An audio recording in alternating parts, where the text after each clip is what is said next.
On a crisp March afternoon, the bustling streets of Hartford thrummed with life. A chaotic symphony of vendors calling out prices, teenagers erupting in carefree laughter near the old stone fountain, and a lone guitarist strumming a soulful tune that floated above the crowd. Officer Mike Callahan strode through this vibrant scene on Main Street, his heavy boots striking the pavement with a rhythm that spoke of intent bordering on menace. His sharp, hawk-like eyes darted from face to face, dissecting every interaction with a scrutiny honed by 20 years on the force. To Mike, this wasn't just a patrol, it was a performance, a stage where he brandished his authority like a gleaming sword, cutting through the disorder he perceived around him. 2 decades had forged him into a man both meticulous and unyielding. His reputation whispered in precinct hallways as a cop who never bent, never softened. Lately, though, the city's rising tide of petty crime spurred by a chorus of public complaints had lit a fire under him. He was in overdrive, every shadow a suspect, every stranger a threat to the order he swore to protect. Mike didn't see himself as prejudiced. In his mind, he was Hartford's sentinel, a lone guardian standing against the chaos he blamed on outsiders, those he believed clogged the streets with their unfamiliar faces and unearned presence. The memory of a recent arrest gnawed at him. A young immigrant, detained on flimsy grounds, had sparked murmurs of misconduct among the locals. The whispers had reached his ears, but he'd dismissed them with a flick of his hand, certain the law shielded him like armor. Yet the backlash lingered, a splinter under his skin, feeding a quiet resentment that simmered beneath his steely exterior. As he rounded the corner into the lively plaza, his gaze snagged on a figure that stood out amid the crowd, a woman whose poised confidence seemed to challenge the very air he breathed. Rachel Carter stood beside a vendor's cart, her slender fingers flipping through a folder of papers with the ease of someone who knew exactly what she held. Her natural curls framed a face that glowed with quiet strength, her polished Atiria-tailored blazer and crisp blouse hinting at a life of purpose and success. She wasn't just another face in the throng. She moved with a deliberate grace, as if the world bent to accommodate her presence. To the vendor, she offered a warm smile, a light laugh spilling from her lips as they traded small talk about the day's offerings. It was a fleeting, ordinary momentum, light glinting off the apples on the cart, the faint scent of fresh bread wafting through the air, but to Mike, it was a spark to dry tinder. His mind, shaped by years of unchecked power and buried biases, churned with suspicion. Another one trying to game the system, he muttered under his breath, his hand tightening on the worn leather of his belt.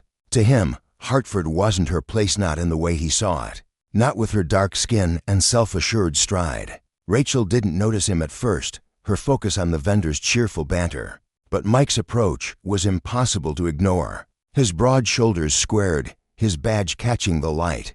He closed the distance with steps that echoed like a drumbeat against the cobblestones. "Ma'am," he barked, his voice a jagged blade slicing through the plaza's hum. "Do you have a permit to conduct business here?"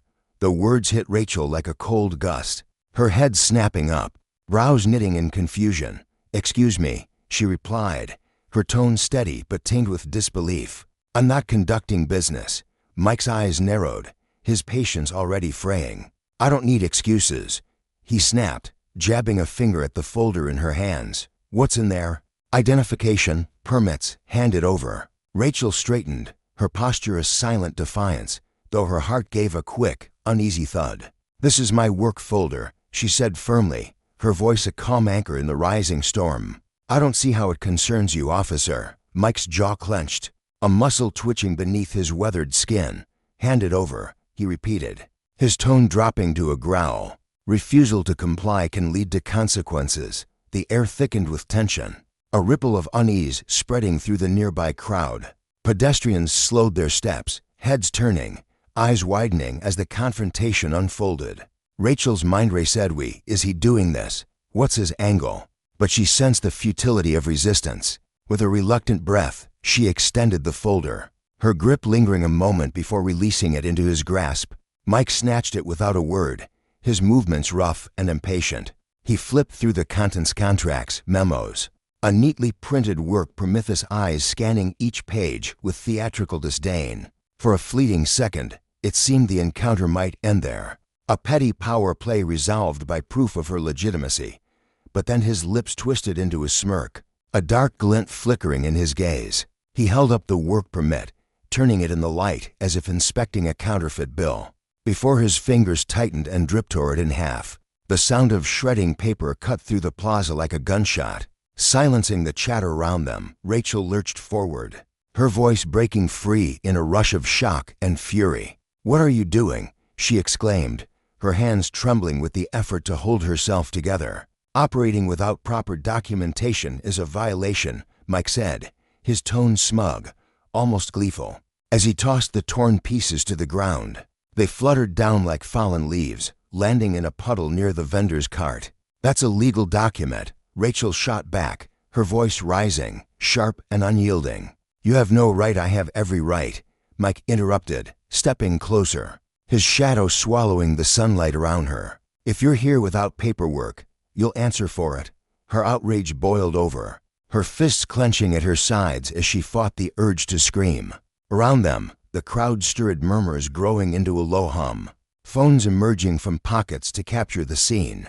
The vendor, a weary man with graying hair, shrank back, his eyes darting between Rachel and Mike. Torn between fear and a flicker of indignation he didn't dare voice. "You're abusing your authority," Rachel said, her voice steady now, though it trembled with suppressed rage. "This is harassment, and you know it." Mike's expression darkened, his bravado a thin mask over the unease creeping into his chest. "Take it up with the precinct, ma'am," he replied coldly. "But until then, I suggest you cooperate." The plaza seemed to hold its breath, the weight of their standoff pressing down like a storm cloud. Rachel's mind spun years of navigating subtle slights and overt injustices flashed before her, each one a brick in the wall of resilience she'd built. Yet this felt different, raw, a blatant misuse of power that stripped away her dignity in front of a growing audience. Before she could respond, a low rumble broke the tension. A sleek black SUV glided to a stop at the plaza's edge, its tinted windows gleaming under the afternoon sun. Mike's head turned, a flicker of uncertainty crossing his face for the first time. The driver's door swung open and out stepped Daniel Carter, Rachel's husband. His tailored suit hugged a frame that exuded quiet power, his every movement deliberate, commanding. The crowd parted instinctively as he approached, his dark eyes locking onto Mike with an intensity that could freeze fire. "What's going on here?" Daniel asked, his voice smooth, but laced with a steel edge that silenced the murmurs around them. Mike straightened, his chest puffing out, though his usual swagger faltered under Daniel's unflinching stare. "And you are?" he demanded, clinging to his authority like a lifeline. Daniel took another step, his presence filling the space between them. "The husband of the woman you just harassed," he said, his tone hardening. "Care to explain yourself, officer?" Rachel's eyes met her husband's, a silent current of strength passing between them, relief, solidarity, a shared resolve. The balance of power shifted, the air crackling with the unspoken promise of consequences. Mike's bravado wavered, his mind scrambling to recalibrate. He'd misjudged her, misjudged them. Daniel Carter wasn't just any man, it was one of Hartford's elite, a figure whose influence stretched through the city's corridors of power like roots through soil. The vendor, emboldened by the shift, muttered under his breath, "About time someone stood up to him." A teenage girl filming nearby whispered to her friend, "This is going virally, can feel it." The crowd's energy swelled, a tide turning against the officer who'd ruled these streets with an iron fist. In that moment, Mike's world tilted. He'd wielded his badge as a weapon, believing it made him untouchable, but now the weight of his actions bore down on him. Justice, he'd always thought, was his to enforce. Here it stood, staring back at him in the form of a woman he'd underestimated, and a man who could unravel his career with a single phone call. Rachel's voice broke through his spiraling thoughts, firm and unyielding. "You'll hear from us, officer. This isn't over." The lesson hung heavy in the air. Power, when abused, invites its own reckoning, and the consequences of crossing that line ripple far beyond the moment of arrogance. For Mike, the storm brewing within him was just beginning, a tempest of accountability he could no longer outrun. Under the harsh glare of the afternoon sun, Officer Mike Callahan stood in the bustling plaza, his fingers rifling through a worn folder stuffed with papers. His sharp, hawk-like eyes darted over the contents-scorporate memos, scribbled meeting notes, and, most crucially, Rachel's work permit. Each page he turned fueled the disdain simmering beneath his stern expression, a twisted satisfaction curling his lips into a smirk. It was as though he were a predator circling prey, hunting for any scrap of evidence, any flaw, to legitimize the authority he wielded like a blunt weapon. He paused, his thick fingers snagging on the work permit, and yanked it free with a flourish, holding it aloft as if it were a trophy won in some petty conquest. "Here we go," he muttered, his voice dripping with smugness, the words rolling off his tongue like a taunt. Rachel, standing just a few feet away, felt her stomach twist as she watched him brandish the document. Her heart thudded heavily in her chest, a mix of indignation and dread swelling within her. She stepped forward, her boots clicking sharply against the stone tiles of the plaza, her voice cutting through the air with unwavering resolve. "It's perfectly valid," she said, her tone steady despite the tremor of anger threatening to break through. "I've had that permit for years, sires of hard work you're holding in your hands."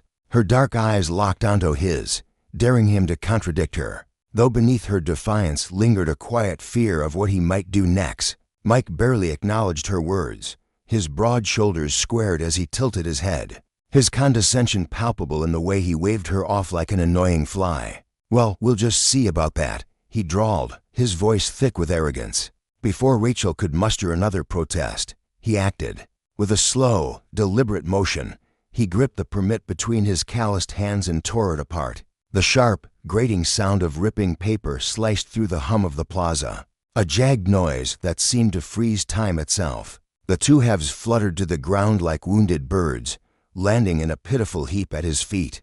Rachel's breath caught in her throat, her composure fracturing as shock and fury collided within her. "What the hell are you doing?" she demanded, her voice rising, raw and unrestrained, echoing across the open space. Mike's smirk widened, his arms crossing over his chest as he leaned back slightly, basking in his petty triumph. "Operating without valid documentation is a violation," he said, his tone smug and self-assured, as if he'd just delivered an irrefutable verdict. The shredded pieces lay scattered on the ground, a stark symbol of his disregard, and he stood over them like a conqueror, daring her to push back. The crowd around them, a loose circle of onlookers drawn by the commotion, watched in uneasy silence, their murmurs barely audible over the pounding of Rachel's pulse in her ears. "That was a legal document," Rachel exclaimed, stepping closer, her voice trembling with a fury she fought to contain. Inside, she felt the heat of humiliation scorching her chest, but she refused to let it consume her. She was no stranger to standing her ground. She had built her career on it, but this was different. This was personal, a direct assault on her dignity, and the weight of it pressed against her ribs like a vice. "You've crossed a line," she said, her words sharp and measured, each syllable laced with the restraint of someone who knew the stakes of losing control. Mike raised a hand, cutting her off mid-breath, his expression hardening. "I'm the one who decides where the lines are," he snapped, his gaze sweeping over the growing crowd. Some had pulled out their phones, their screens glinting as they recorded the scene, a quiet rebellion against his authority. He shot them a withering glare, but it lacked the conviction to deter them. If anything, their scrutiny only seemed to embolden him, though a faint sheen of sweat glistened at his temples, betraying the cracks in his bravado. Rachel drew a shaky breath, her hands curling into fists at her sides, nails digging into her palms as she wrestled with the storm inside her. "You're abusing your power, and you know it," she said, her voice low but resolute, cutting through the tension like a blade. She could feel the eyes of the crowd on her, their silent judgment amplifying her words. Yet she stood alone in her defiance. Mike shrugged, unfazed, his lips twitching into a dismissive sneer. "Take it up with the precinct if you want," he said, his tone casual, almost bored. "But I suggest you cooperate unless you want this to get worse." The air grew thick with unease, the plaza's usual chatter replaced by a heavy, suffocating stillness. A man in his 30s, standing near the edge of the crowd, leaned toward his friend, his voice a hushed whisper. "This isn't right," he said, his brow furrowed with discomfort. Yet no one moved, no one intervened. The weight of Mike's badge, small, gleaming shield pinned to his chest, held them all at bay, a silent reminder of the power he wielded and the consequences of crossing it. Rachel bent down, her knees trembling slightly as she gathered the torn pieces of her permit from the ground. Her fingers brushed the rough edges of the paper, and the sting of humiliation burned hotter. Threatening to spill over into tears she refused to shed, she wouldn't give him the satisfaction. Rising to her feet, she clutched the fragments tightly, her jaw set with determination. "This isn't over," she said, her voice a quiet vow, steady despite the tremor in her hands. Mike leaned in, his smirk fading into something colder, more menacing. "You're right," he replied, his tone laced with mockery. "It's not." His words hung between them, a dark promise that sent a chill down her spine. Before either could say more, the low rumble of an engine broke through the standoff, drawing every eye in the plaza. A sleek black SUV rolled to a stop just a few feet away, its polished surface catching the sunlight in a dazzling gleam. The vehicle exuded an air of quiet authority, its presence alone shifting the atmosphere. The driver's door swung open and a tall, sharply dressed man stepped out. Daniel Carter moved with the precision of someone accustomed to command, his tailored suit crisp against the chaos of the scene. His face was calm, almost serene, but there was a steel beneath it, an unspoken intensity that radiated from his measured steps. Rachel's eyes met his, and a flood of emotion surged through her, relief at his arrival, tension from the ordeal, and a flicker of hope that this nightmare might end. Daniel's gaze shifted to Mike, his expression unreadable yet piercing, like a storm gathering on the horizon. "What's going on here?" he asked, his voice firm but controlled, each word deliberate as he approached. Mike straightened, his posture stiffening as he sized up the newcomer, his earlier confidence wavering for a fleeting moment. "Who are you?" he demanded, his tone sharp with suspicion. Daniel didn't flinch. "I'm her husband," he said simply, nodding toward Rachel. His voice remained steady, but an edge crept into it, a quiet warning that sliced through the murmur of the crowd. Mike's jaw tightened, his defensiveness flaring.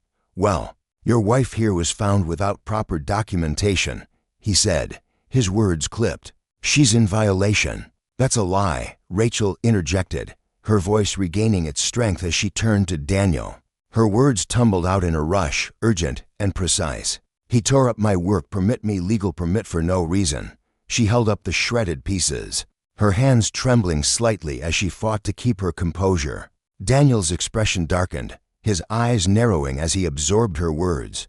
He turned back to Mike, his tone sharpening like a blade. "You tore up her legal document.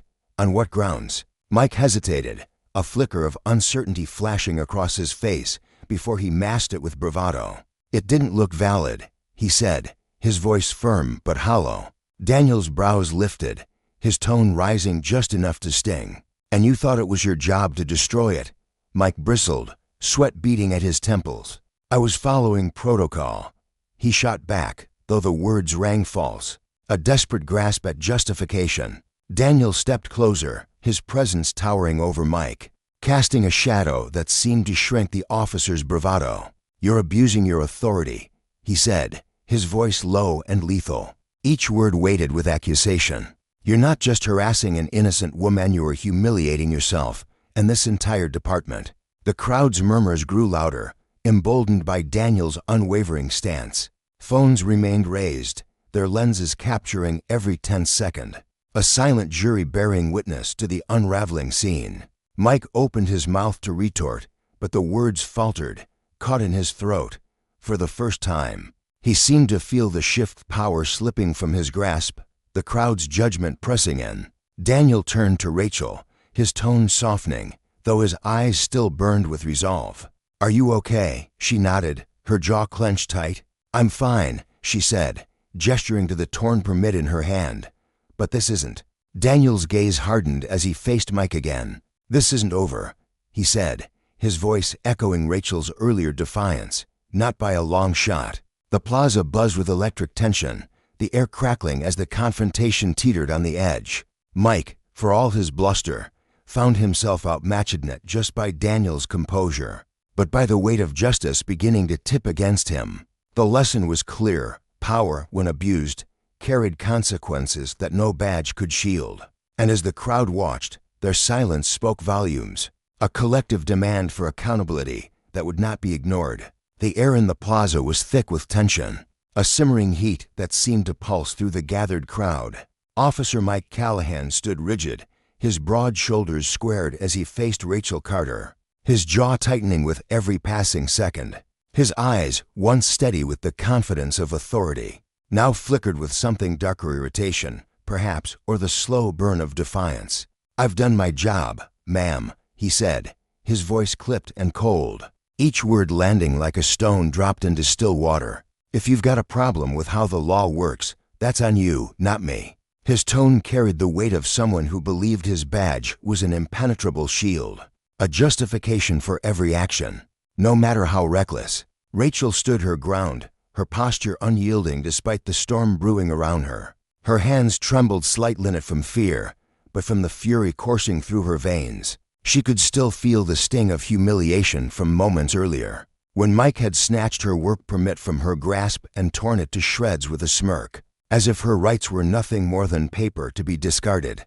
Now, as his dismissive words hung in the air, her hazel eyes narrowed, sharp with resolve. She didn't respond immediately, letting the silence stretch, a quiet rebellion against his arrogance. Before she could speak, Daniel Carter stepped forward, his presence cutting through the tension like a blade. Tall and lean, with a face hardened by years of standing up to men like Mike, he moved with a calm that belied the fire in his chest. His voice, when it came, was razor-sharp, slicing through the officer's bravado. "No, officer. The problem isn't the law, it's you," he said, his words deliberate, each one laced with accusation. "You shredded a legal document without cause, harassed my wife in broad daylight, and now you're standing here pretending you didn't cross every line imaginable. That's not duty. That's abuse." His dark eyes locked onto Mike's, unflinching, daring him to push further. The crowd around them stirred, their murmurs swelling into a restless hum. What had started as a routine interaction, a simple ID check in the bustling plaza, had spiraled into something raw and volatile. People shifted on their feet, some craning their necks for a better view, others clutching their phones with white-knuckled grips, capturing every second of the unfolding drama. The sunlight glinted off dozens of screens, each one a tiny window into a moment that would soon ripple far beyond this dusty square. Mike's composure frayed at the edges, his patience unraveling like a thread pulled too tight. He whirled toward a young man in the crowd, a lanky figure with tousled hair, and a nervous energy. Woe held his phone aloft, recording the scene. "Put that away," Mike barked, his voice booming with authority as he took a menacing step forward. The young man flinched, his sneakers scuffing the pavement as he stumbled back, but he didn't lower the device. His hands shook, betraying his fear, yet his voice emerged steady, defiant. "I've got every right to film this," he said, the slight quiver in his tone overshadowed by a stubborn courage. "This is public. You don't get to stop me." Mike's face darkened, a storm cloud rolling over his features. "Not when it's interfering with police work," he snapped, lunging forward, his hand darting toward the phone. The crowd gasped, a collective intake of breath as the young man jerked backward, clutching his device to his chest like a lifeline. Mike's fingers grazed the air, missing their target, and the failure only fueled his frustration. His chest heaved, his once polished uniform now wrinkled with the strain of his unraveling control. The eyes of the onlookers bore into him, their judgment a tangible weight pressing down on his shoulders. Daniel moved in an instant, stepping between Mike and the young man with the grace of someone who'd faced down bullies before. "That's enough," he said, his voice low and firm, a command wrapped in velvet. "You've already gone too far. Don't dig yourself a deeper hole." His stance was unyielding, a wall of quiet strength, and for a moment, the plaza seemed to hold its breath. Mike's face flushed a deep crimson, anger and shame warring across his rugged features. "Stay out of this," he spat, his words dripping with venom. But there was a crack in his bravado now, a hint of uncertainty. "No," Daniel replied, his tone icy, cutting through the heat of the moment. "You don't get to silence people who are calling you out. Not anymore." The two men stood locked in a silent standoff, the air between them electric, charged with unspoken challenges. Mike's hand twitched at his side, his fingers curling as if itching to reclaim the dominance slipping through his grasp. But the growing forest of phone cameras, the murmurs of the crowd, and Daniel's unwavering gaze held him in check, a predator cornered by its own missteps. Rachel stepped forward then, her presence a quiet thunder beside her husband. Her voice, when she spoke, was steady, but laced with a sharpness that cut deeper than any shout. "You've humiliated yourself, officer," she said, her words slow and deliberate, each one a nail in the coffin of his authority. "You've shamed your department, and soon enough, the whole world will see it for what it is." Her eyes glinted with a mix of anger and triumph. A woman who'd been pushed too far and had found her footing in the fight. Mike opened his mouth, a retort forming on his lips, but it withered under the weight of the moment. The cameras, the crowd, the unyielding resolve of Daniel and Rochelle had all crashed down on him like a tidal wave. For the first time, his badge felt less like a symbol of power and more like a flimsy piece of tin, incapable of shielding him from the consequences of his actions. Daniel leaned in, his voice dropping to a whisper that carried the force of a shout. "Here's how this ends," he said, his breath steady, his words lethal. "You're going to stop this nonsense right now.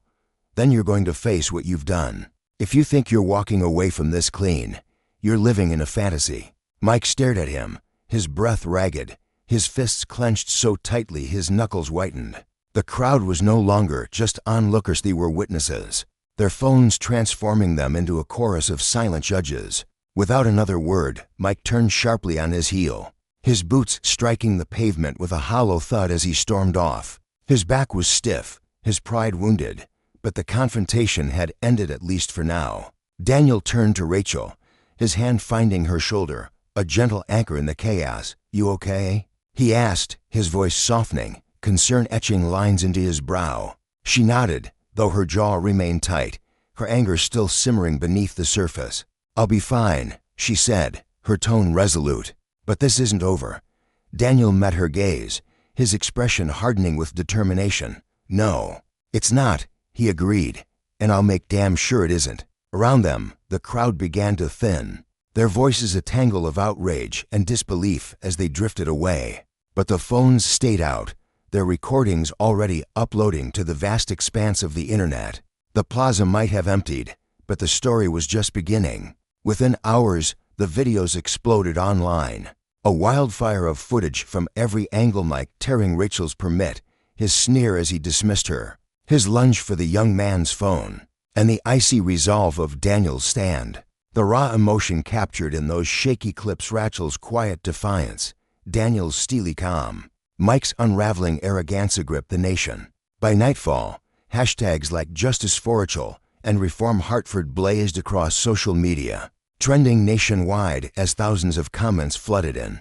The reactions were a kaleidoscope of fury and division. "He ripped up her legal document, though. Is that not a crime?" one user posted, attaching a clip of the permit's destruction, the sound of tearing paper echoing like a gunshot. Another pushed back, "Cops have it tough enough without everyone jumping down their throats." "You don't know the whole story." Rachel emerged as a beacon of resilience for some, her calm strength a rallying cry against injustice, but others sneered, questioning her motives. "They're rich," one detractor wrote. "Bet they're just spinning this for sympathy with their money." The tide shifted irrevocably when a whistleblower from the Hartford Police Department dropped a bombshell, leaked to a local journalist. The report painted a grim portrait of Mike Callahan, a man with a history of excessive force, reprimanded twice but never punished. His complaints of racial bias swept under the rug by higher-ups. Colleagues whispered about his habit of targeting minority communities, a pattern buried in hushed tones until now. The journalist's story hit like a thunderclap, complete with screenshots of internal memos and blurred witness accounts. The headline screamed, "Officer at center of viral video has history of misconduct." The backlash was swift and unrelenting. Protests erupted outside the Hartford PD, a sea of signs demanding accountability as chance of no justice. No peace reverberated through the streets. On television, pundits dissected every frame of the footage, turning the plaza confrontation into a national reckoning. "This isn't just about Rachel Carter," one commentator declared, her voice ringing with conviction. It's about a system that lets men like Mike Callahan run unchecked, year after year. It's about justice denied. Others fought back, a retired police chief growling. Armchair critics don't get it. Officers make split-second calls with half the facts. The debate fractured communities, igniting fierce arguments about power, race, and the role of law enforcement. Online, the divide deepened. Drakel as a victim of overreach, or Mike as a scapegoat for a thankless job. Amid the chaos, Rachel and Daniel remain silent, letting the footage and the public's voice carry the weight. Meanwhile, Hartford's city officials scrambled to douse the flames of outrage. Chief Karen Monroe, a reform-minded leader with a no-nonsense reputation, found herself thrust into the storm's eye. Her phone rang incessantly, community leaders demanding transparency, activists warning, "This is your chance to prove you're for justice, not the old guard. Act, or the streets won't quiet." In an emergency meeting, Monroe faced her staff, her voice steady but edged with steel. "We're under a microscope," she said, her gaze sweeping the room.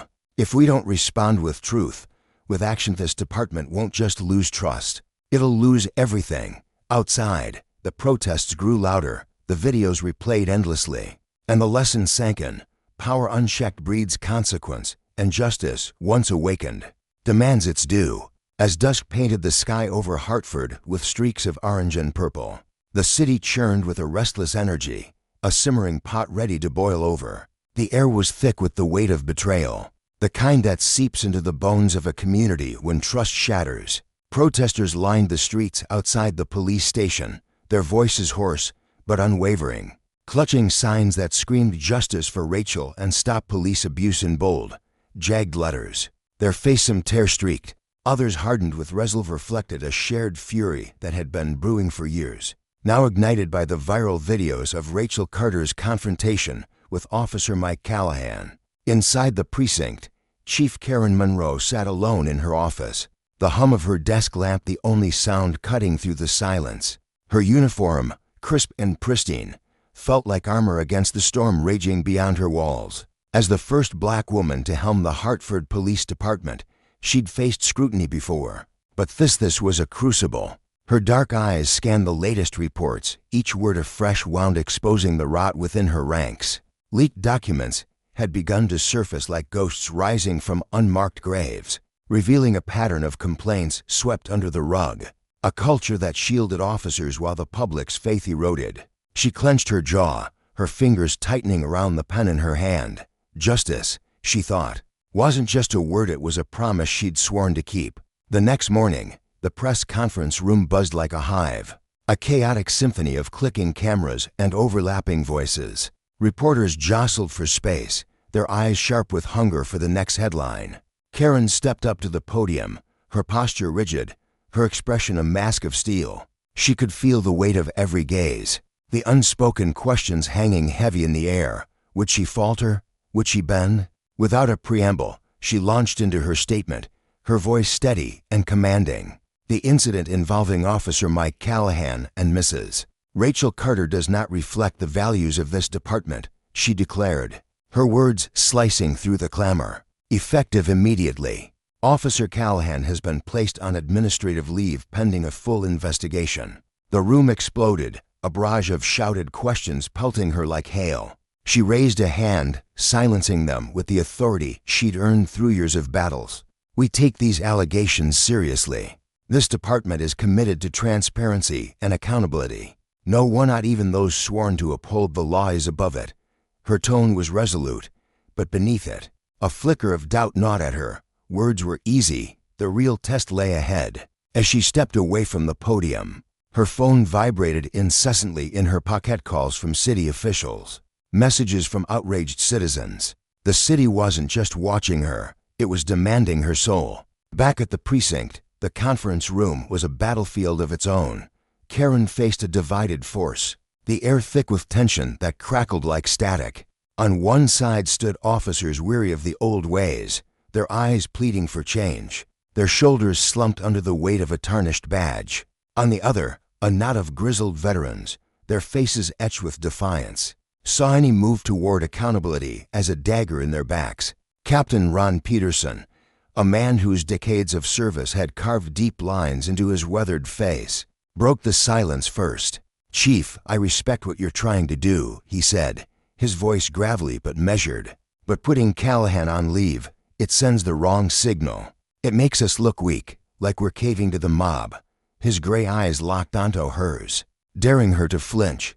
Karen didn't. "What makes us weak, Captain?" she countered, her gaze unwavering. "Is pretending misconduct doesn't exist and expecting the public to keep trusting us. That's not leadership, that's cowardice." Peterson leaned forward, his broad hands gripping the edge of the table, his tone sharpening like a blade. "Callahan's been with us for years. He's done good work. Are we really tossing him aside over some video that's got everyone riled up?" Karen's voice stayed calm, but it carried an edge of steel. "This isn't about one video, Ron. It's about a pattern of culture that's gone unchecked too long. If we don't face it, we lose everything: the public, our credibility, even ourselves." Lieutenant Angela Mears, a weary woman with a quiet intensity, spoke next, her voice softer but no less piercing. "What about the rest of us, Chief? Every officer in this room is going to be under a microscope now. You think the media's stopping at Callahan? They'll dig until they've got dirt on all of us." Her brown eyes flickered with a mix of fear and frustration, her fingers nervously tapping the table. Karen folded her arms, her stance unshaken. "Then we should have nothing to hide. If we're doing our jobs with integrity, scrutiny's nothing to fear." The room fell silent, her words settling like dust after an explosion. But she wasn't done. "Let me make this clear," she said, her voice rising with a fierce clarity. "Shielding bad behavior doesn't make us strong, it makes us complicit. If anyone here can't handle being held to a higher standard, you're in the wrong line of work." Peterson exchanged a glance with another officer, a burly man with a buzz cut who mirrored his scowl, then leaned back, arms crossed in silent rebellion. Karen saw defiance, the resentment that she didn't need their approval, she needed their obedience. That evening, alone in her office, Karen sifted through a stack of reports, the glow of her computer screen casting shadows across her tired face. Her mind churned with the day's events, the weight of her decisions pressing down like a physical force. Then, an email pinged into her inbox, the subject line stark and ominous, a word of advice. Her pulse quickened as she opened it, the brief message chilling her to the core. "Back off the Callahan case. You know how this city works. Don't make waves, or you'll regret it." Her grip tightened on her mouse, her knuckles whitening as she reread the words. Who sent this? An officer bitter about her reforms, a loyalist to Callahan. Her thoughts raced, a storm of suspicion and resolve. She forwarded it to the cyber unit, knowing a trace might take days if it yielded anything at all. A knock jolted her from her reverie. Deputy Chief Thomas Grant stepped in, his lanky frame filling the doorway. "You look like you've seen a ghost," he said, shutting the door with a soft click. She handed him her phone, letting him read the threat, his brow furrowed, his easy grin fading. "This isn't random, Karen. Someone's trying to scare you off," she exhaled sharply, frustration seeping through her calm facade. "Scaring me off isn't in my nature, Thomas." He smirked, but his eyes darkened with concern. "Just be careful. You've got enemies everywhere. The old guard hates change, and the public won't settle for half measures. You're balancing on a razor's edge." She nodded, her resolve hardening. "Then I'll walk it all the way to the other side." The next day, Hartford City Council chambers buzzed with a different kind of tension. Karen sat at the head of a long table, facing a room of council members whose voices clashed like swords. Councilman Derek Vaughn, a stocky man with a booming voice and a long history of backing the police, leaned forward, his tie askew. "Chief Monroe, do you realize what this case is doing to our city? Protests, media hounding us, calls to defund the department. It's chaos out there." His tone dripped with exasperation, his thick fingers drumming the table. Karen met his stare, unflinching. "Ignoring it won't fix that chaos, Councilman. The only way out is through accountability." Vaughn shook his head, his jowls quivering. "Accountability's fine, but suspending Callahan? That's throwing a good officer to the wolves to appease the crowd. You've given the media a scapegoat." her patience frayed, her voice sharpening. "Callahan's no scapegoat's a symptom of a system that's been broken for years. If we don't fix it, those protests will be the least of our worries." Councilwoman Maria Santos, a slight woman with a fire in her dark eyes, jumped in, her words crisp and urgent. "The chief's right. We can't just slap a bandage on this and call it done. Hartford deserves real change." The room erupted, voices piling atop one another in a cacophony of blame and defiance. Karen sat still, her hands clasped tight, her mind fixed on one truth. Justice wasn't a gift to be bestowed, it was a reckoning, and its consequences would ripple far beyond Hartford's borders, exposing the cost of power abused and the strength it took to confront it. The clamor in the room dwindled to a tense hush as Karen's voice sliced through the lingering echoes of raised voices and muttered frustrations. She stood tall at the head of the table, her shoulders squared, her gaze steady and piercing as it swept across the faces of the officers before her. "You all summoned me here to take charge," she declared, her words sharp yet measured, carrying the weight of authority she'd fought tooth and nail to earn. "And that's exactly what I'm doing. If anyone in this room thinks they've got a better way to steer us out of this mess, I'm all ears. But I'll be damned if I stand by and watch this department crumble from within, eaten away by cowardice and corruption."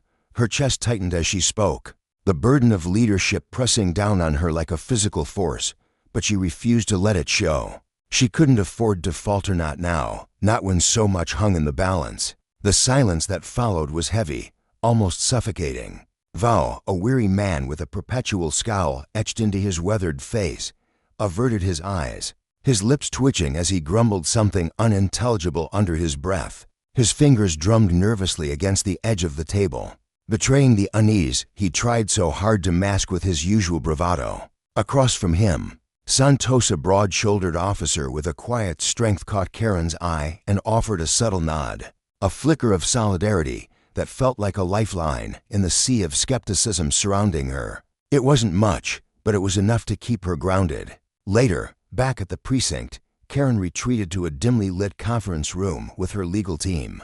The air smelled faintly of stale coffee and ink, the walls lined with faded posters of department mottos that now felt more like hollow promises.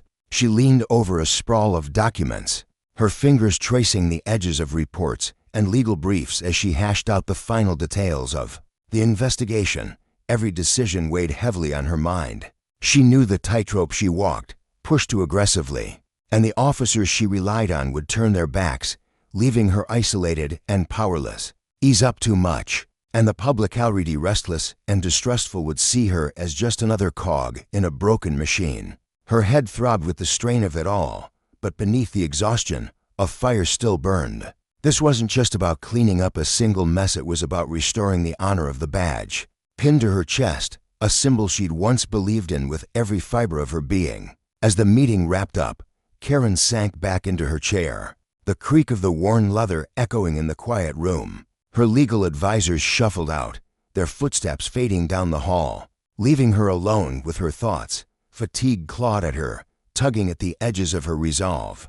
But she pushed it aside. She wasn't just fighting for herself or even for the department, she was fighting for Rachel Carter, a woman whose name had become a rallying cry, a stark reminder of what happened when justice was twisted by those meant to uphold it. The lesson was clear: power unchecked bred chaos, and Karen refused to let that chaos win. Meanwhile, miles away, the studio lights blazed like miniature suns, casting harsh shadows across the sleek set of a popular evening talk show. Rachel Carter sat poised in a stiff-backed chair, her hands clasped tightly in her lap to steady the tremor she refused to let the audience see. Across from her, the host, a polished man with a practiced smile, leaned forward, his eyes gleaming with the promise of a compelling story. Beside her sat Daniel, his posture calm and composed, though the faint tightness in his jaw hinted at the storm brewing beneath his cool exterior. Rachel's voice, when she spoke, was steady but laced with a raw passion that seemed to vibrate through the air. She recounted the incident at the plaza with painstaking care, each word deliberate, each pause heavy with meaning. "This isn't just about me," she said, leaning slightly forward. her dark eyes locking onto the camera as if she could reach through it to every viewer at home. It's about a system that lets men like Officer Callahan wield power without consequence. It's about breaking a cycle that's gone on too long, one that crushes people under its weight while pretending to protect them. The host nodded thoughtfully before turning to Daniel. As someone with a high profile in this city, do you think your family's prominence has made you a target? He asked, his tone smooth but probing. Daniel's jaw clenched, a muscle twitching faintly as he weighed his response. Prominence doesn't shield you from prejudice, he said, his voice low and firm, carrying the weight of years spent navigating a world that judged him before he even spoke. If anything, it paints a bullseye on your back. What happened to Rochelle, it's not unique to us. It could happen to anyone, anywhere. And that's exactly why we're here, laying it all bare. The audience erupted in applause as the interview drew to a close, their cheers ringing in Rachel's ears as she and Daniel stepped off the set. But beneath the noise, she felt the gravity of their words settling into her bones, a reminder that this was just one battle in a war they'd barely begun. Back at home that night, Rachel sat cross-legged on the couch, the blue glow of her phone illuminating her face. As she scrolled through a torrent of social media comments, her brow furrowed, her breath catching as the venomous words leapt off the screen.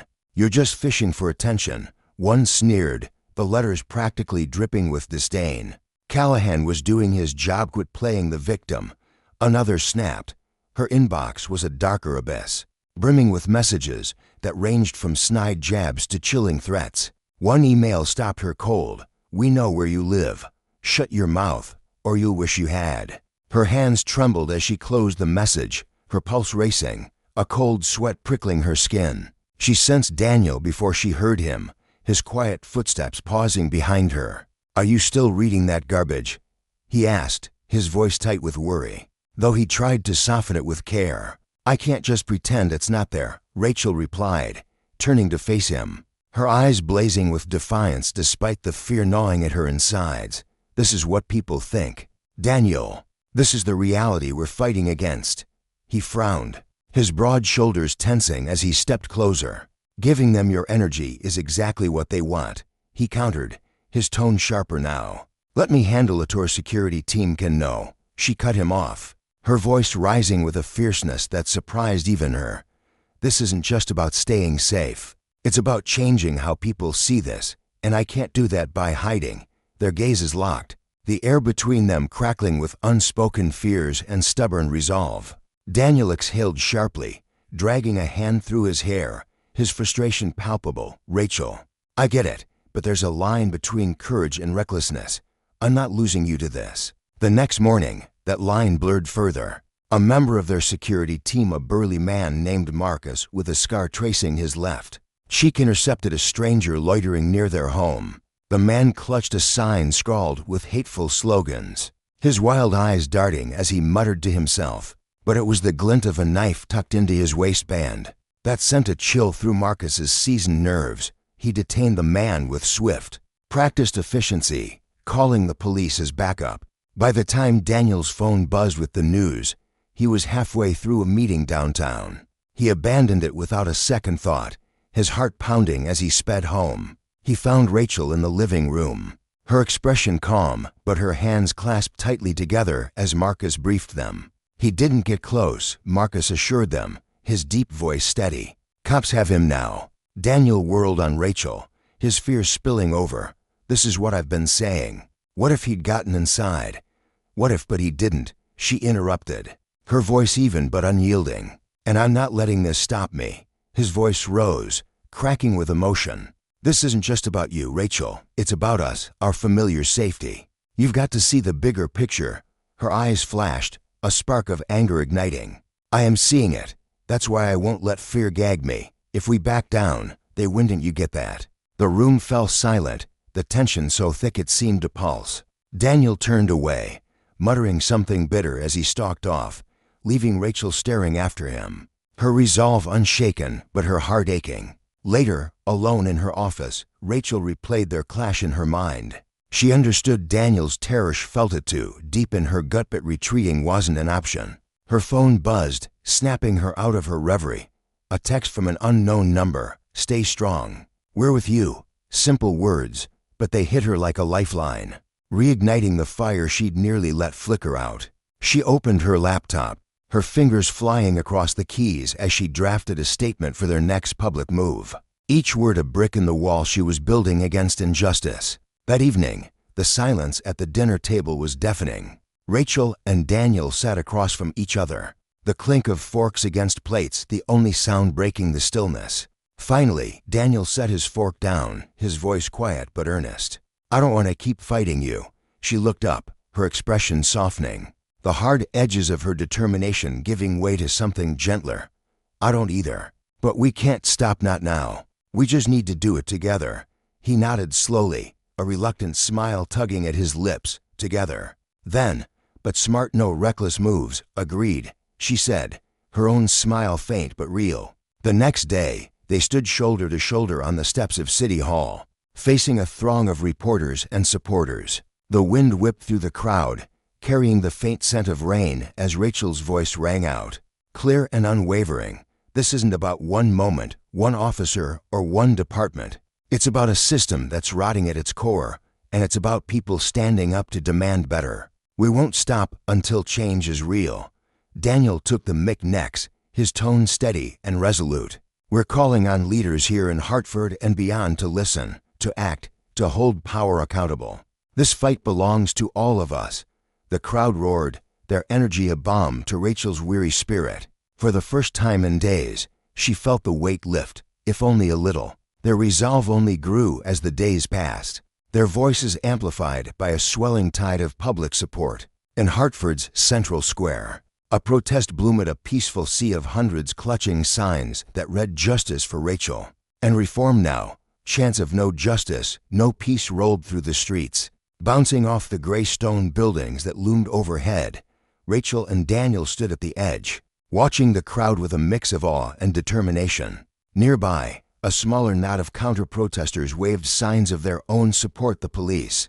"Cops' lives matter," their shouts clashing with the larger chorus. Barriers kept the groups apart, but the air crackled with the unspoken threat of escalation, a reminder that justice came at a cost, and those who abused power would cling to it until the end. The air in the square hung heavy with anticipation as the crowd gradually hushed, their murmurs fading into a tense stillness. Daniel stood at the podium, his fingers trembling slightly as he adjusted the microphone, the faint screech of feedback cutting through the quiet. His gaze swept over the sea of faces before him, some weary, some defiant, all waiting. He took a deep breath, steadying himself, and let his eyes linger on Rachel, his wife, who stood just off to the side. She was a pillar of strength, her chin lifted high despite the weight of everything she'd endured. "My wife, Rachel," he began, his voice ringing out clear and forceful, slicing through the thick atmosphere, stood tall in the face of injustice. She refused to let her voice be smothered, refused to bow to a system that tried to erase her. "And it's because of her unshakable courage that we're all gathered here today." His words ignited a spark in the crowd, a ripple of nods and murmurs of agreement swelling into cheers. "But this isn't just her battle," he pressed on, his tone deepening with conviction. "This fight belongs to every single one of you who's ever been overlooked, hunted down, or cast aside by a system that's cracked and crumbling. A system that's failed us all." The crowd erupted, a tidal wave of applause and shouts crashing through the square, a raw outpouring of support that seemed to shake the very ground beneath them. Daniel's chest tightened with emotion as he watched the energy surge, but he wasn't done. His voice grew fiercer, each word a hammer striking steel. "We're not here to tear each other apart," he declared, leaning forward, his hands gripping the podium's edges. "We're here to demand that those in power answer for what they've done. We're here to shout loud and clear that no badge pinned to a chest, no fancy title scribbled on a door, no seat of authority gives anyone the right to act like they're above us, untouchable." His eyes blazed as he scanned the crowd, meeting their gazes one by one. "We deserve better, not just for Rachel, not just for me, but for every soul who dares to call this city home." The roar that followed was deafening, a unified cry that rolled like thunder, vibrating through the concrete and steel of the urban sprawl around them. For a moment, it felt unbreakable, A shared heartbeat pulsing through hundreds of strangers brought together by a single cause. But that unity was fragile, a thread stretched too thin, from the far side of the square. Beyond the flimsy metal barriers separating the groups, a counter-protest reared its head. A lone voice, sharp and venomous, sliced through the chants like a blade. "Why don't you take your fancy money and get out of our city? Leave us alone." The insult landed like a stone in still water, ripples of tension spreading fast. A few protesters near the front spun around, their faces twisting with indignation. "You're the problem," one bellowed back, his voice raw with frustration. Fists clenched at his sides. The exchange lit a match within seconds. The air thickened with hostility as shouts volleyed back and forth, growing uglier with every word. Insults replaced reason, and the berierschment to keep order began to wobble as bodies pressed against them from both sides. A restless tide threatening to spill over. The police, stationed like sentinels along the square's edges, didn't hesitate. Officers clad in riot gear, their faces obscured behind visors, moved with practiced precision, forming a human wall between the clashing groups. Sunlight glinted off their polished shields, casting sharp reflections onto the pavement. Everyone stepped back. An officer's voice boomed through a megaphone, amplified and commanding, cutting through the rising din. "Maintain your distance, or we will intervene." The warning hung in the air, heavy and ominous. But Daniel refused to let it drown out the purpose of the day. Still at the podium, he raised his hands high, palms out, a gesture of peace amid the storm. "Please, everyone," he called, his voice steady but pleading. "Stay calm. Keep this peaceful. Don't let them pull us away from why we're here." His words carried weight, a lifeline thrown to a crowd teetering on the edge. Many Misconduct protesters near the barriers stepped back, their signs drooping slightly as they exhaled their anger, choosing restraint over chaos. Not everyone heard him, though. A knot of young men, their faces half hidden by hoods and bandanas, lingered at the front, defiance etched into their postures. One of them barely more than a kid. His eyes wild with adrenaline, cocked his arm back and hurled a glass bottle. It arched through the air, a fleeting glint in the sunlight, before shattering on the pavement inches from an officer's boots, shards skittering across the ground. The response was swift and merciless. The police line surged forward, batons raised like extensions of their arms. As more objects, water bottles, soda cans, even jagged rocks flew from the crowd in a reckless barrage. Rachel, standing just behind Daniel, couldn't hold back any longer. "Stop," she screamed, her voice cracking with desperation, nearly swallowed by the swelling chaos. "This isn't what we're about." Daniel seized the microphone again, yanking it close, his knuckles whitening around it. "This is not the way," he roared, his voice straining to rise above the clamor. "If you're here to stir up trouble, you're not with UC or against us." But the situation was slipping beyond his grasp, a runaway train careening off its tracks, the clash between the police and the handful of agitators, those few who'd chosen violence, over purpose as willowed the peaceful majority whole. Tear gas canisters hissed as they launched into the air, bursting into thick, choking clouds that sent people scrambling, coughing, and clutching their faces. The square dissolved into madness, a blur of running figures and panicked shouts. Rachel and Daniel retreated, their security team closing ranks around them like a shield. Her phone buzzed incessantly in her pocket, texts from allies, frantic calls from reporters, but she barely registered it. Her hands shook as she brushed a strand of hair from her sweat-streaked face, frustration carving deep lines across her brow. "This is exactly what they wanted," she muttered, her voice low and bitter, almost lost to the wind. "They'll twist this, use it to paint us as the villains, to bury everything we're fighting for." Daniel's hand found her shoulder, warm and steady, grounding her in the storm. "We'll get ahead of it," he said, his tone unyielding despite the exhaustion creeping into his eyes. "But first, we need to make sure no one's hurt worse than they already are." As the square slowly emptied, the aftermath came into focus. Several protesters sat in cuffs, their heads bowed as officers led them away. Paramedics darted through the thinning crowd, tending to scrape knees and tear-streaked faces, their neon vests stark against the gray pavement.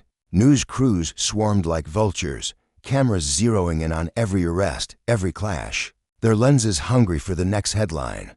Already, the story was fracturing. On one channel, a pundit's voice dripped with disdain. What began as a noble call for justice has spiraled into chaos. Is this what reform looks like? But on another, an activist pushed back. Her words sharp and urgent. This was the work of a few troublemakers. The vast majority stood for peace, and their demand for change still echoes loud and clear. The system has to answer for itself. Later that evening, Rachel and Daniel faced the press in a dimly lit room, the hum of cameras and rustle of notepads filling the space. Rachel stepped to the podium first. Her shoulders squared despite the weariness tugging at her frame. Her eyes, though shadowed with fatigue, burned with resolve. Today's protest was about unity and accountability, she began, her voice cutting through the murmurs like a blade. Unfortunately, a small group chose to drown that message in violence. Let me be crystal clear, those actions don't speak for us. We stand for justice, not destruction. Daniel took her place, his presence steady and commanding. The real story isn't the chaos a few caused, he said, his voice firm, each word deliberate. It's the thousands who showed up, who raised their voices together, demanding something better. We won't let anyone derail this movement, not now, not ever. Behind closed doors, the city's leadership scrambled to keep up. The mayor's office buzzed with ringing phones, aides fielding furious calls from citizens who wanted answers. We had the police come down so hard. And why hadn't the city stopped this from boiling over? Meanwhile, Chief Karen Monroe sat in her office, her jaw tight as she pored over reports, preparing for what lay ahead, the disciplinary hearing for Officer Mike Callahan. The timing couldn't have been worse. With the city still reeling from the day's upheaval, the hearing loomed like a thundercloud, a moment that would either prove Hartford's resolve to uphold justice or expose its cowardice. In the face of power, the hearing room was a pressure cooker, the air thick with tension as rows of officers, city officials, and community leaders filed in. Their faces told a story of their own, some taut with anticipation, others clouded with unease, a few simmering with quiet anger. At the front, Mike Callahan sat stiffly, his usual uniform swapped for a crisp suit that felt foreign against his skin. His expression was a fortress, defiance locked into every line of his face. Though his hands betrayed him, fidgeting faintly in his lap, across the table sat the review panel, led by Chief Karen Monroe, her posture ramrod straight, her dark eyes unwavering. Flanking her were legal reps and members of the Civilian Oversight Committee, their notepads open and pens poised. Officer Callahan, Monroe began, her voice calm but edged with steel. You're here today to account for your actions in the incident involving Rachel Carter. This panel will sift through the evidence, hear from witnesses, and decide if disciplinary measures up to and including your termination are justified. Mike gave a curt nod, his lips pressed into a thin line. Beside him sat David Trent, his lawyer, a sleek, sharp-dressed man with slick-back hair and a reputation for turning high-stakes cases into spectacles. Trent leaned forward, his voice smooth as polished glass, but laced with a quiet menace. This is nothing but a circus, he said, gesturing broadly. My client's being strung up as a scapegoat to quiet a loud minority. Officer Callahan was doing his job, enforcing the law, and any claim to the contrary is a baseless smear. Monroe didn't blink. The evidence will tell its own story, she replied coolly, nodding to the Oversight Committee's legal counsel. The room fell silent as the first exhibit flickered onto a screen of video that had already seared itself into the public's mind. The panel watched, unblinking, as the grainy footage unfolded, Mike towering over Rachel, his movements brusque as he snatched her work permit and ripped it apart with a flick of his wrist, his sneer unmistakable as he brushed off her protests. The scene shifted as arm shot out toward a bystander filming the encounter, a flash of aggression that made the room's tension spike. When the screen went dark, a panelist leaned forward, her voice piercing.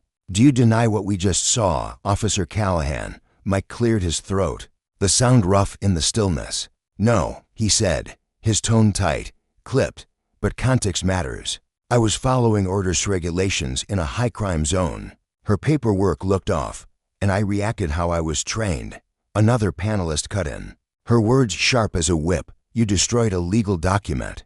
What gave you that authority? Mike faltered, his eyes darting to Trent, who slid in seamlessly. Let's not pretend officers don't make split-second calls every day, Trent said, his voice a velvet blade. My client acted in the heat of the moment, under pressure. That's the job. The hearing stretched on, each testimony peeling back layers of a deeper truth. Justice wasn't just about one man's actions, but about a system that too often shielded the powerful and crushed the vulnerable. For Rachel, for Daniel, for the city watching with bated breath, it was a lesson carved in firebuss of power carried a cost, and the fight to hold it accountable was a flame that wouldn't die. In the suffocating heat of a Hartford hearing room, tension coiled like a spring ready to snap. Officer Mike Callahan sat rigid, his broad shoulders hunched under the weight of scrutiny. His jaw clenched so tight it seemed his teeth might crack. Sweat beaded on his forehead, not from the temperature, but from the relentless gaze of Chief Monroe, whose sharp eyes cut through the haze of excuses like a blade. She leaned forward in her chair, her posture exuding authority, her voice steady, but laced with an undercurrent of disbelief. The video evidence is crystal clear, she said, her words deliberate, each one landing like a hammer. There's no trace of fraud in that document. What it does show is a flagrant violation of due process, a complete disregard for the protocols you swore to uphold.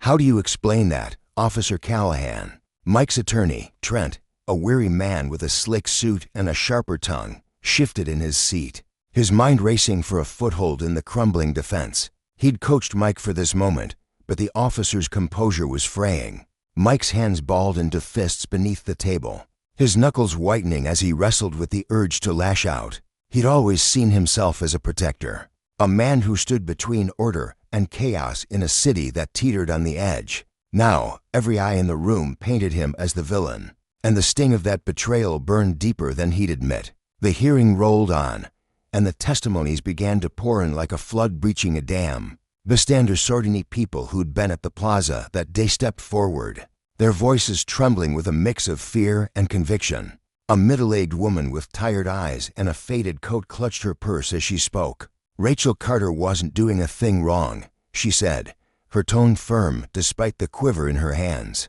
She was just standing there, talking to someone, calm as could be. Then her came at her like she was some kind of threat, like she'd pulled a gun instead of a word. It wasn't right. It wasn't fair. Another witness, a young man with a skateboard tucked under his arm, nodded vigorously. Yeah, he acted like he owned the place. She didn't even raise her voice, and he's yelling, shoving. It was messed up. Mike squirmed in his chair, the wooden seat creaking under his shifting weight. Each story tightened the noose around his neck, stripping away the image he'd built over decades of service. He wasn't a bully, he told himself, was enforcing the law, keeping the public safe. But the footage didn't lie, and neither did the witnesses. Their words wove a tapestry of aggression, not duty, and it was suffocating him. Trent leapt to his feet, his voice rising in a desperate bid to shift the narrative. Let's not gloss over the bigger picture here, he argued, pacing before the panel with the confidence of a man who thrived on chaos. Rachel Carter and her husband, Daniel, aren't exactly saints. They've got money, influence, to twist this whole thing into a circus. This isn't about justice, it's about power. They've turned a single incident into a media frenzy to push their own agenda. You can't ignore that. His words hung in the air, sharp and accusatory, but they landed on deaf ears. In the audience, Daniel Carter sat with his fists clenched so tight his nails dug into his palms, leaving crescent-shaped marks. Rage simmered beneath his calm exterior, a storm held back by sheer will.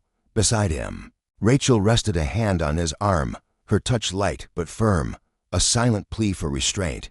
Her face was a mask of resolve, her eyes locked on the proceedings with an intensity that could have melted steel. She wasn't here to cower or crumble, she was here to fight. The panel remained unmoved. A stern woman with graying hair and a no-nonsense demeanor leaned into her microphone, her voice cutting through Trent's bluster. Even if there's truth to what you're implying, it doesn't change the facts, she said. This hearing isn't about the Carters' motives, it's about Officer Callahan's actions. His conduct is what's on trial here, not their character. Her words were a lifeline for Rachel and a death knell for Mike. Trent, undeterred, pivoted with the agility of a cornered animal. "Fine," he snapped, his tone dripping with frustration. "If we're going to dissect my client's every move, let's talk about the system he works in." Officer Callahan was following policies set by this very administration.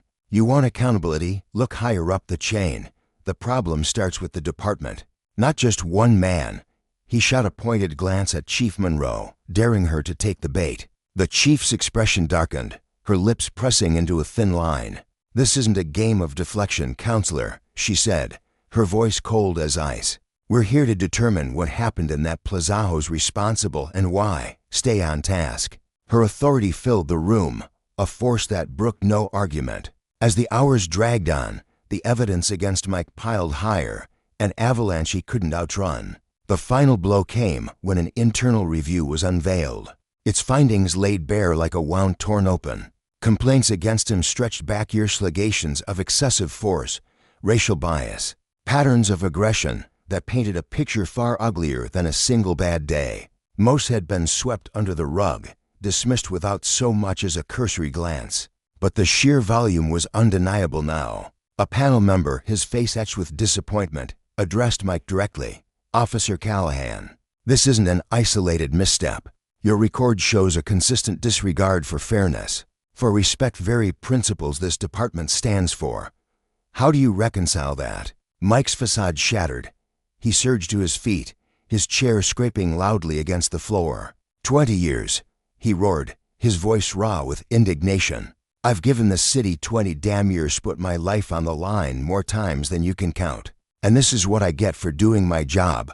His chest heaved, his eyes wild with a mix of fury and desperation. Chief Monroe didn't flinch. "You weren't doing your job," she said, her tone unyielding. "You were abusing your power, and now you'll answer for it." Her words were a guillotine, and the panel's verdict fell swift and unanimous. Mike Callahan was terminated, effective immediately. The room erupted in murmurs, a low hum of shock and satisfaction rippling through the crowd. Trent shoved papers into his briefcase, his movements jerky with frustration. "This isn't over," he muttered under his breath. "We'll appeal." But the panel wasn't done. They escalated the matter, referring Mike's case to the district attorney for potential charges: destruction of legal documents, misconduct under color of law. The weight of it crushed him as he stormed out, his face a storm cloud of rage and disbelief. Passing Rachel and Daniel, he paused, his gaze locking with hers. She didn't blink, didn't waver. Her steady stare bore into him, a silent declaration. This is justice. Days later, Rachel Carter stood before a sea of microphones, her legal team flanking her like sentinels. The lawsuit she'd filed against Mike Callahan and the Hartford Police Department wasn't just a personal vendetta, it was a Molotov cocktail lobbed at a broken system. "This isn't about one rogue officer," she said, her voice clear and unshaken. "It's about a culture that shields misconduct, that buries accountability under layers of bureaucracy. That ends now." The suit demanded damages, yes, but its heart was reform, independent oversight, mandatory training, a complete overhaul of a disciplinary process rotten to its core. Daniel stood beside her, his broad frame a pillar of quiet strength. "Rachel's not doing this for us," he said, his voice steady despite the emotion simmering beneath. "Any money we get goes straight to groups fighting for civil rights, for police reform. This is about justice for everyone who's suffered under this system, not just us." His words carried the weight of a man who'd seen too much, who'd felt the sting of power unchecked. The city fought back, their attorneys scrambling to contain the fallout. This was one man acting alone. Their lead counsel insisted in court, his tone polished but hollow. "The department isn't liable for an individual's choices, but Rachel's team, led by the fierce Cynthia Ross, tore that defense apart. We have records," Cynthia said, her voice a whip crack. Callahan was reprimanded time and again, complaints of misconduct ignored, buried. "This isn't one bad apple, it's a diseased tree, and the department knew it." The tide turned when leaked documents surfaced, exposing the rot within. Memos showed complaints dismissed without a second thought. Officers with histories of violence shuffled around like pieces on a chessboard. One note, scrawled by a senior official, read like a confession: "Keep this quiet, it'll look bad." Outside the courthouse, protests swelled, voices rising in a chorus of no more cover-ups. And reform now, the city buckled under the pressure, offering a settlement millions to make it go away. Rachel and Daniel didn't hesitate. "Not a cent stays with us," Daniel said on Live TV. "It's all for the fight against racial profiling, police brutality, systemic failure." The money flowed to civil rights groups, local organizers, people bridging the chasm between cops and communities. But the story didn't end there. The lawsuit cracked open a door, and a state task force stormed through, digging into years of Hartford PD records. What they found was staggering. Over 60% of complaints from minorities tossed aside. Officers shielded from consequences. The lesson was brutal and clear. Justice isn't just a verdict, it's a reckoning. Power, when twisted, breeds ruin, and only relentless accountability can right the scales. For Mike, for Rachel, for a city on edge, the consequences echoed far beyond that hearing room. A warning carved in stone: abuse authority, and the fall will be steep. In the shadowed corners of Hartford, where whispers of injustice had long festered, a storm was brewing gone that would shake the city to its foundations. For years, officers with tarnished records, their files thick with infractions, weren't cast aside or reprimanded as they should have been. Instead, they climbed the ranks or shuffled to new posts, their misdeeds trailing behind them like a dark shadow. Worse still, when force was wielded, it landed hardest on Black and Hispanic residents. A bitter truth that gnawed at the city's soul. When these ugly revelations burst into the open, they ignited a firestorm of public fury. The people's voices rose, not as a plea, but as a thunderous demand for justice, echoing through the packed chamber of a city council meeting that crackled with tension. The room was a sea of faces: residents and activists pressed shoulder to shoulder, their eyes blazing with years of pent-up frustration.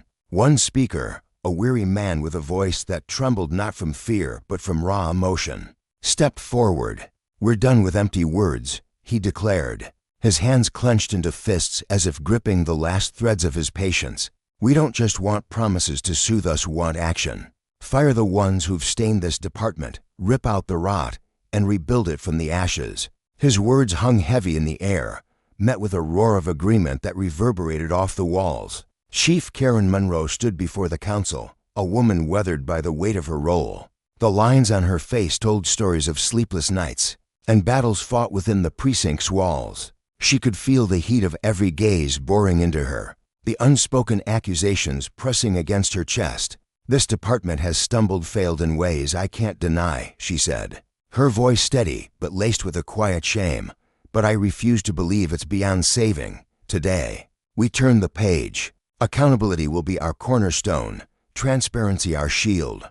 Her admission drew a scattering of cautious claps, like raindrops hesitant to signal a storm's end. Yet the crowd's message was unmistakable. They'd be watching her every move, their trust a prize she'd have to claw her way toward. In the weeks that followed, the city began to shift, as if shaking off a long, restless slumber. Several senior officers, their names tangled in the investigation's web, saw the writing on the wall. Some resigned, heads bowed under the weight of disgrace. Others were shown the door, their exits swift and unceremonious. An independent oversight board sprang to life, a beacon of hope tasked with sifting through complaints that had once been buried in bureaucratic quicksand. Across the department, mandatory training sessions rolled out anti-bias lessons to unravel the threads of prejudice, de-escalation drills to temper the instinct for force. Rachel Carter and Daniel Ortiz, two unrelenting voices in the fray, refused to let the momentum falter. They tethered themselves to civil rights groups, their resolve a lifeline, keeping the reforms afloat. One humid evening, the pair sat in a community forum, the air thick with the scent of sweat and anticipation. A young woman rose, her frame slight but her presence commanding. Her voice quivered as she spoke of her brother, wrongfully arrested, his life upended by a system that saw him as a threat rather than a person. "I thought no one gave a damn," she said, tears carving paths down her cheeks, her hands trembling as she clutched the microphone. "But watching you to fight, it's like a flicker of light in all this dark." Rachel approached her after, her steps deliberate, her eyes soft with understanding. She rested a hand on the woman's shoulder, a gesture both gentle and firm. "This isn't just our battle," she murmured, her voice a quiet promise. "It's yours, too. Together we'll make them hear us."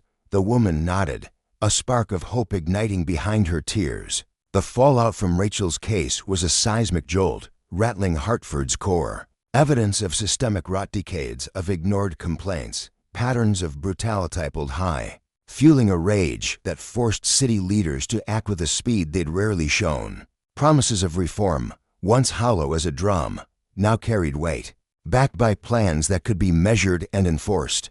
The Hartford Independent Oversight Commission (HIAC) emerged as the first bold step, a body woven from community leaders, legal minds, and ex-officers whose records gleamed with integrity. At its inaugural meeting, Chairwoman Linda Reyes stood tall, her voice cutting through the room like a blade. "We're here to rebuild trust," she said, her gaze sweeping over the attendees, hopeful, some skeptical. "That starts with dragging the truth into the light. No more swept under the rug excuses. No more protecting the guilty." Her words landed like a gavel. And for the residents, who'd felt voiceless too long, it was a sound they'd craved. The commission wasted no time, diving into a backlog of complaints with a meticulous fury. Cases steeped in racial bias or excessive force rose to the top, each file a testament to pain that had been dismissed. Meanwhile, the police department rolled out anti-bias training, led by experts whose credentials spanned the nation. In one session, Officer Tom Bradley, a burly man with a furrowed brow, raised his hand, his tone blunt. "How are we supposed to do our jobs without every stop turning into an accusation of bias?" he asked, arms crossed, his frustration palpable. The instructor, a former cop turned advocate named Jamal Hayes, didn't flinch. "This isn't about dodging blame," he shot back, his voice firm but not unkind. "It's about doing what's right. If your actions hold up fair, just to feed truth will stand with you. But if you're picking targets by skin color, you've got no business wearing that badge." The room stilled, Bradley's jaw tightening as the lesson sank in. Beyond the precinct, the community stirred.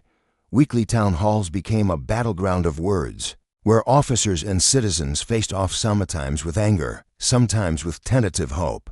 At one meeting, a young black man named Marcus stood, his voice a shaky threat of defiance. "How do we trust a system that's crushed us for generations?" he demanded, locking eyes with Chief Monroe. She didn't look away, her expression a mix of resolve and weariness. "Trust isn't handed over, it's forged," she replied. "I won't pretend it'll come fast, but every step we take is to prove this department can protect everyone, not just some." The crowd murmured, a blend of doubt and faint applause rippling through. It wasn't a victory, but it was a beginning. Change crept into the streets, too, with neighborhood policing programs taking root. Officer Erica Green, a rookie with deep ties to Hartford, found herself assigned to the very blocks where she'd once run as a kid. On her first patrol, she spotted a group of teens shooting hoops in a cracked park, their laughter cutting through the afternoon haze. "Mind if I take a shot?" she called, scooping up the ball with a grin. They eyed her warily, uniforms rarely a welcome sight. But she persisted, and soon the ball was bouncing between them, their guarded stares softening. "Guess not all cops suck," one kid quipped, a smirk tugging at his lips as the others chuckled. It was a fleeting moment, but it hinted at what could be officers woven into the fabric of the places they served. Not just enforcers passing through. Not everyone welcomed the tide of reform. Captain Ron Peterson, a grizzled veteran with a loyal following, bristled at the changes. At a tense meeting with city officials, he slammed his fist on the table, his voice a growl. "This department's bending over backwards for activists punishing us for doing our damn jobs." Councilwoman Maria Santos, a fierce champion of the overhaul, didn't hesitate. "What you call punishment, Captain, is accountability," she snapped, her eyes flashing. "If you can't tell the difference, maybe you're the problem we're trying to fix." The air thickened with silence, Peterson's face reddening as her words struck home. Resistance lingered, but it wouldn't derail the mission. The reforms stretched beyond the badge, seeping into Hartford's schools and streets. Anti-racism workshops armed teachers with new tools, while grants fueled youth programs aimed at breaking cycles of violence. One initiative, led by ex-gang member Jamal Carter, shone bright. At a city event honoring its success, he took the stage, his voice thick with pride and pain. "I was one of those kids convinced the deck was stacked against me, and I wasn't wrong," he said, scanning the crowd. "But now, we've got a shot to rewrite the rules for us for them." He pointed to the teens in the front row, their eyes wide with possibility. For Rachel and Daniel, the victories were laced with a quiet ache. At a press conference 6 months after the lawsuit's settlement, Rachel faced a swarm of reporters, her voice steady but her heart heavy. "Real change isn't a sprint, it's a marathon," she said, the weight of every fight etched into her words. "Hartford's showing it can be done, but it's on all of us to keep running." The lesson was clear. Justice wasn't just a gift to be claimed, it was a fire to be tended. A warning to those who'd wield power without care. The city had cracked open, and from its wounds, something stronger was taking root. In the quiet aftermath of their struggle, Daniel Carter stood resolute, his voice cutting through the air like a beacon of unwavering determination. "This isn't the end," he declared, his tone thick with conviction. "It's only the beginning of a much larger fight." His words weren't just a statement, they were a spark, igniting a fire within the hearts of those who had gathered around him. The community, once fractured by distrust and apathy, now pulsed with a renewed sense of purpose, their collective energy surging as they rallied behind the Carters' call to action. Hartford, a city teetering on the edge of transformation, began to shift toward something greater, something built on the fragile, yet fierce hope of progress. Meanwhile, a starkly different fate unfolded for Mike Callahan, a man whose life crumbled under the weight of his own choices, serving as a grim testament to the ruin that follows when power is wielded without restraint. For Mike Callahan, the unraveling came swiftly and mercilessly. Once a towering figure in the Hartford Police Department, his name now splashed across headlines in a way that twisted his stomach into knots. His dismissal wasn't just a bureaucratic decision, it was a public spectacle, a fall from grace that echoed through the city like a thunderclap. The newsreels replayed his misdeeds on a loop, branding him with a notoriety he couldn't escape. Inside the precinct, the camaraderie he'd once taken for granted dissolved like mist in the morning sun. Colleagues who had shared late-night coffee runs and swapped stories of the beat now turned their backs, their eyes averted as if his shame might somehow taint them too. They weren't willing to gamble their own fragile standings for a man who'd crossed a line they all knew was sacred. Mike felt the sting of their rejection deep in his chest, a wound that festered with every cold glance and every hushed whisper. Beyond the station, the world he'd once navigated with confidence morphed into a maze of judgment. In the grocery store, where he used to exchange pleasantries with cashiers, he now heard murmurs trailing him down the iceless oft, cutting words like "that's the guy who shredded her papers." At the gas station, where he'd once tipped his cap to familiar faces, a stranger's voice rang out just loud enough to pierce his armor, disgrace to the badge. Even the dim-lit bars, those sanctuaries where he'd unwound after grueling shifts, turned hostile. The clink of glasses and low hum of conversation would halt as he entered, replaced by stares that bore into him like accusations carved in stone.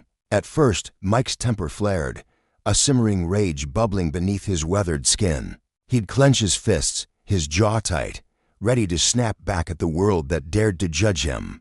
But as days bled into weeks, that fire dimmed, extinguished by a suffocating truth. He was utterly, irrevocably alone. The financial toll hit like a second blow, relentless and unforgiving.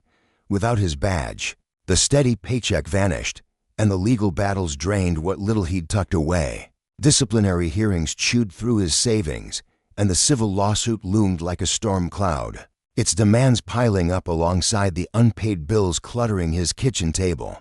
Job hunting became a humiliating ritual of rejection. At one interview, a blunt manager squinted at him across a cluttered desk and said, "Your name's been all over the news, Callahan. We can't touch that kind of heat. Even the lowliest gig security guard at a strip mall." Night watchman at a warehouse slipped through his fingers. No one called back. No one wanted the baggage he carried. Desperation crept in, a cold shadow that settled into his bones. One night, hunched over that table littered with overdue notices, he muttered to himself, his voice hoarse with resentment, "This isn't right. I did my job.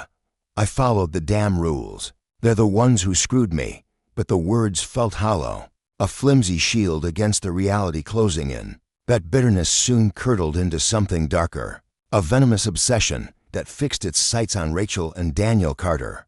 In Mike's fractured mind, they weren't just adversaries, they were the architects of his destruction. Late at night, when the world quieted and his apartment grew stifling, he'd hunch over his laptop, bloodshot eyes scanning articles about their rising influence. Each headline stoked the embers of his fury. Local activists lead police reform efforts. Hartford couple inspires national change. They made me the bad guy, he'd growl, slamming the screen shut with a force that rattled the room. They tore my life apart. One evening, after too many whiskeys burned their way down his throat, he found himself behind the wheel, the engines hum a dull roar beneath his racing thoughts. He drove toward the Carters' neighborhood, the streets blurring past as his anger steered him closer. Their house came into view, its warm, glowing windows a cruel mockery of the cold void swallowing his own existence. He parked a few houses down, his hands trembling as they gripped the steering wheel, his mind a storm of impulses he knew he shouldn't indulge. Before he could decide, a blinding beam sliced through the night, a security patrol's flashlight, pinning him in its glare. The officer stepped out, his boots crunching on the gravel as he approached. "Can I help you?" the man asked, his voice steady but edged with authority. Mike's pulse hammered in his ears. "Just lost," he stammered, fumbling the car into gear and peeling away. The encounter a splinter under his skin. Word reached Daniel by morning, and he didn't hesitate. "Watch him closely," he told their security team, his jaw set with quiet resolve. "If he tries anything, we go straight to the police." For Mike, the incident was just one more thread unraveling in the tapestry of his life. The district attorney's office tightened the noose, charging him with destruction of legal documents and abuse of power. His lawyer, a weary man with tired eyes, wrangled a plea deal, fines and community service instead of bars. But the punishment stung worse than jail might have. For a man who'd once worn the badge with pride, scrubbing graffiti off a wall in the very streets he used to patrol was a slow, public bleed. During one of those shifts, a group of teenagers sauntered by, their laughter slicing through the humid air. One of them, a lanky kid with a smirk, paused and pointed. "Hey, aren't you that cop who got canned?" The words landed like a punch, and Mike's knuckles whitened around the brush, but he said nothing. The shame seared through him, a fire he couldn't douse. Isolation became his constant companion. Friends faded into silence. Neighbors crossed the street to avoid him, and even his familiance, his anchor, drifted away. His sister, Sarah, had stood by him at first, her loyalty a fragile lifeline. But one night, in the cramped heat of his apartment, that thread snapped. "You did this to yourself, Mike," she said, her voice sharp with frustration, her hazel eyes flashing with a mix of anger and pity. "Stop pointing fingers and look at what you've done." He erupted, his temper a volcano spilling over. "You don't get it. They framed me. They turned everyone against me." Sarah's face softened, but her words cut deeper. "No, Mike, you did that. You ripped up her papers. You chose that path." She left him there, her parting words echoing in the stale air, prying loose the bricks of denial he'd stacked round himself. In the weeks that followed, Mike spiraled into an abyss of his own making. Nights blurred into days, fueled by cheap liquor and aimless drifting. His apartment became a tomb, its walls closing in as he rarely ventured out except to replenish his supply. The weight of his disgrace pressed down, a relentless force that smothered what little fight he had left. One evening, slumped in the dark, the TV flickered to life with a news report. Rachel and Daniel filled the screen, their voices calm yet commanding as they spoke of Hartford's reforms. "This is just the start," Rachel said, her eyes blazing with purpose. "We've got a long road ahead, but justice is worth it." Mike stared, the rage that once defined him now a faint echo, replaced by a hollow ache. They'd moved forward, forging meaning from the chaos he'd sown, while he remained trapped, a relic of his own ruin. For the first time, he let the truth seep in. This wasn't their doing. It was his. Across town, Rachel and Daniel poured their souls into a cause that transcended their pain. The auditorium thrummed with restless energy. hundreds of voices blending into a low roar as activists, lawmakers, and citizens filled the seats. The National Conference on Police Reform had drawn eyes from coast to coast, and Rachel Carter stood at its heart, poised to speak. Backstage, Daniel watched her, his chest swelling with pride and a quiet strength. She'd borne their ordeal with a grace that humbled him, and now her words would ripple far beyond their city. As she stepped to the podium, the crowd erupted, a wave of applause crashing over her. She adjusted the microphone, her hands steady despite the tremor of nerves beneath her skin, and met their gazes with a fire that refused to dim. "Good evening," she began, her voice a blend of steel and warmth. "When Daniel and I started this, we couldn't have imagined standing here. What happened to me wasn't rarite, was a symptom of a system that's crushed too many for too long. But what matters is what we've done with it." The room stilled, her words sinking into every corner. "Injustice festers in silence," she pressed on, her tone rising with urgency. "It thrives when we look away, but not anymore." Her speech was a clarion call, a reminder that justice isn't a gift, it's a fight. And as Mike's world crumbled under the consequences of his hubris, Rachel and Daniel built something enduring, proving that power abused brings ruin, while power challenged can birth redemption. The air buzzed with anticipation as Rachel Carter stood on the stage, her hands gripping the edges of the podium. She wasn't trembling from fear anymore, though the memory of that day in the plaza still lingered like a shadow in her mind. Her dark eyes scanned the sea of faces before Herman and women from every corner of life, their expressions a mix of hope, anger, and resolve. She took a slow, deliberate breath, feeling the weight of their expectations settle on her shoulders. This wasn't about her alone anymore. It was about all of them, about the unspoken pact they'd forged in the face of a system that had silenced too many for too long. "I stood in that plaza," she began, her voice steady, but laced with the raw edge of memory, "and I had a choice to make." She paused, letting the words hang in the air, her mind drifting back to that chaotic afternoon.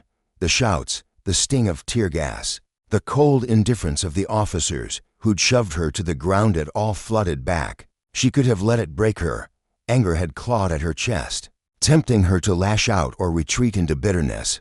She could have taken the settlement money, signed the papers, and walked away, pretending it was enough. But deep inside, where her conscience burned like a quiet flame, she knew it wouldn't be. Not for her, not for the countless others whose stories had been buried under the weight of the same corrupt machinery. "I could have let it consume me," she continued, her gaze locking with a woman in the front row whose tired eyes mirrored her own. "I could have given up, told myself nothing would ever change. But I didn't. I chose to fight." Her voice grew stronger, rising above the murmurs of the crowd. "And what I discovered, what I felt, was that I wasn't alone." She gestured outward, her hands sweeping across the room as if to gather every soul into her embrace.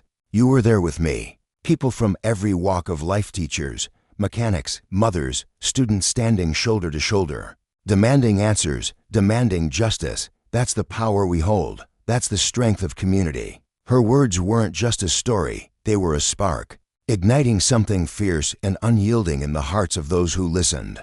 Rachel wasn't a victim recounting her pain, she was a force, a woman who'd turned her scars into a rallying cry.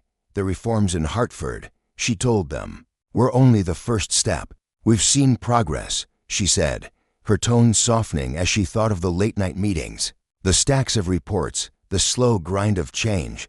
But progress is fragile. It's a flame that flickers in the wind, and it takes every one of us to shield it. It takes courage to stand up when the world tells you to sit down. It takes vigilance to keep pushing when the odds feel like mountains. She shifted her stance, her eyes narrowing as they landed on the policymakers seated in the back, their suits crisp and their faces unreadable. Her voice hardened, cutting through the room like a blade. "To those with power, I'm speaking to you now. Don't just hear us, listen. Don't just promise us a better tomorrow, build it. Because the price of doing nothing, of letting injustice fester, is a debt we'll all pay. And trust me, it's steeper than any challenge you'll face in fixing this." A ripple of tension passed through the crowd, but then it broke into a wave of applause, loud and unrelenting, as if the room itself couldn't contain their agreement. Rachel wasn't done, she turned her attention to the quiet ones. The skeptics who sat with crossed arms or downcast eyes. The ones who felt small against the towering systems they despised. And to those who think their voices don't matter, she said, her tone lifting, carrying a fire that refused to be dimmed. Hear me now, you are the bedrock of this fight. Every sign you hold at a protest, every word you speak to a friend, every ballot you cast it builds something unstoppable. Together, we are a tide they can't hold back. The room erupted again, louder this time, and the sound crashed over her like a storm. She stepped back from the podium, her chest heaving as she tried to steady her breath. The applause wasn't just noisy, it was a living thing, a chorus of belief and defiance. Then Daniel was there, striding across the stage with that quiet strength she'd always leaned on. He took her hand, his grip warm and firm, and they faced the crowd together. His presence grounded her, a reminder of the nights they'd spent plotting and dreaming, the arguments and the tears, the shared certainty that this was bigger than them both. That night, as they left the venue, the city hummed with the echo of her words. Television screens flickered in living rooms and bars, replaying her speech with bold captions. Change is possible. Justice is possible. On social media, the hashtag #YourPowerImmunity surged like wildfire. Posts piling up with messages of hope, grainy photos of protest signs, and videos of strangers chanting her words in distant towns. Back in Hartford, the effects of their battle rippled outward. The Police Oversight Commission, once a hollow promise, now buzzed with activity. Reports of misconduct weren't just filed away, they were investigated. Officers who'd once swaggered with impunity now faced suspensions, even firings. Trust, fragile as it was, began to take root.